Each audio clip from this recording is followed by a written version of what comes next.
Hi hello ನಮಸ್ಕಾರ ಸ್ನೇಹಿತರೆ, welcome to Sweety Creations. ಇವತ್ತು ನಾನು ನಾರ್ತ್ ಇಂಡಿಯನ್ ಸ್ಟೈಲಲ್ಲಿ ಮಶ್ರೂಮ್ ಮಸಾಲ ಮಾಡಿದ್ದೇನೆ. ತುಂಬಾ ಟೇಸ್ಟಿಯಾಗಿ ಬರುತ್ತೆ. ಈ ರೆಸಿಪಿಯ ನಿಮ್ಮ ಮುಂದೆ ಶೇರ್ ಮಾಡ್ತಾ ಇದ್ದೇನೆ. ಕೊನೆ ತನಕ ನೋಡಿ. ಇಷ್ಟ ಆದರೆ ಲೈಕ್ ಮಾಡಿ, ಸಬ್ಸ್ಕ್ರೈಬ್ ಮಾಡಿ. ಇದು ದೋಸೆ, ಚಪಾತಿ, ಪರೋಟಕ್ಕೆ ಎಲ್ಲ ಒಳ್ಳೆ ಕಾಂಬಿನೇಷನ್. ಇಲ್ಲಿ ನೋಡಿ ನಾನು ಮಾಡಿದ್ದೇನೆ. ಯಾವ ರೀತಿ ಮಾಡಿದ್ದೇನೆ ನಿಮಗೆ ಹೇಳಿಕೊಡ್ತಾ ಇದ್ದೇನೆ. ಇಲ್ಲಿ ನಾನು 200 ಗ್ರಾಮ್ಸ್ ಮಶ್ರೂಮ್ ತೆಗೆದುಕೊಂಡಿದ್ದೇನೆ. ಅದನ್ನು ಕ್ಲೀನ್ ಮಾಡಿ ಕಟ್ ಮಾಡಿ ಇಟ್ಟಿದ್ದೇನೆ.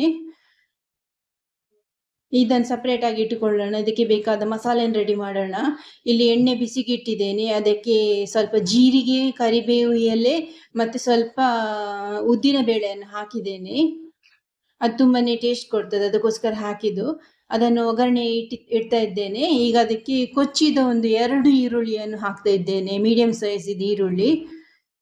ಅದನ್ನು ಗೋಲ್ಡನ್ ಬ್ರೌನ್ ಬರೋ ತನಕ ಫ್ರೈ ಮಾಡಬೇಕು. ಈರುಳ್ಳಿ ಫ್ರೈ ಮಾಡುವ ಸ್ವಲ್ಪ ಉಪ್ಪನ್ನು ಸೇರಿಸಿ ಇದ್ರೆ ಒಳ್ಳೇದು. ಅದು ಪಕ್ಕನೆ ಗೋಲ್ಡನ್ ಬ್ರೌನ್ ಬರ್ತದೆ. ಗೋಲ್ಡನ್ ಕಲರ್ ಬರ್ತಾ ಉಂಟು. ಈಗ ಅದಕ್ಕೆ ಕೊಚ್ಚಿದ ಶುಂಠಿ ಮತ್ತೆ ಬೆಳ್ಳುಳ್ಳಿಯನ್ನು ಹಾಕ್ತಾ ಇದ್ದೇನೆ. ಶುಂಠಿ ಮತ್ತೆ ಬೆಳ್ಳುಳ್ಳಿಯನ್ನು ಚಿಕ್ಕ ಚಿಕ್ಕದಾಗಿ ಕಟ್ ಮಾಡಬೇಕು.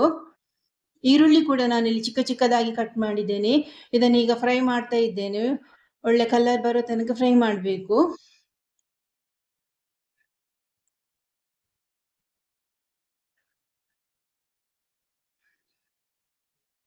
ಈಗ ಅದಕ್ಕೆ ನಾನು 2 ಟೊಮೆಟೊದು ಪೇಸ್ಟ್ ಮಾಡಿ ಹಾಕ್ತಾ ಇದ್ದೇನೆ. 2 ಟೊಮೆಟೊ ಮಿಕ್ಸರ್ ಜಾರಿಗೆ ಹಾಕಿ ರುಬ್ಬಿ ಇದಕ್ಕೆ ಸೇರಿಸ್ತಾ ಇದ್ದೇನೆ. ಈಗ ಅದಕ್ಕೆ ನಾನು ಮಸಾಲೆ ಪೌಡರನ್ನು 2 ಚಮಚದಷ್ಟು ಹಾಕಿದ್ದೇನೆ. ಇದು ನಾನು ಮಾಡಿಟ್ಟ ಮಸಾಲೆ ಪೌಡರ್. ಇದನ್ನ ಲಿಂಕನ್ನು ಡಿಸ್ಕ್ರಿಪ್ಷನ್ ಬಾಕ್ಸಲ್ಲಿ ಹಾಕ್ತಿದ್ದೇನೆ. ನೀವು ಕೂಡ ಟ್ರೈ ಮಾಡಿ ನೋಡಿ. ಅದರ ಜೊತೆಗೆ ಅರ್ಧ ಚಮಚದಷ್ಟು ಗರಂ ಮಸಾಲೆ ಮತ್ತು ಅರ್ಧ ಚಮಚದಷ್ಟು ಕೊತ್ತಂಬರಿ ಪೌಡರನ್ನು ಹಾಕ್ತಾ ಇದ್ದೇನೆ. ಬೇರೆ ಮಸಾಲೆಗಳು ಬೇಕಂತ ಇಲ್ಲ ಇದಕ್ಕೆ. ಬೇಕಿದ್ದರೆ 1 ಚಮಚದಷ್ಟು ಮೆಣಸಿನ ಪೌಡರನ್ನು ಹಾಕ್ಬೋದು.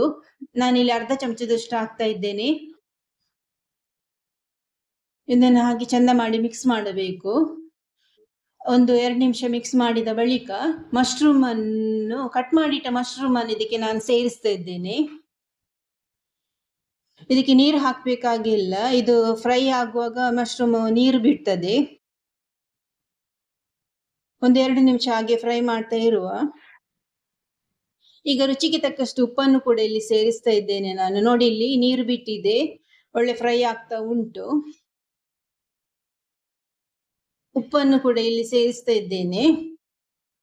ಇದು ಒಂದು 2-3 ನಿಮಿಷಗಳ ಕಾಲ ಹಾಗೆ ಮಿಕ್ಸ್ ಮಾಡ್ತಾ ಇರುವ.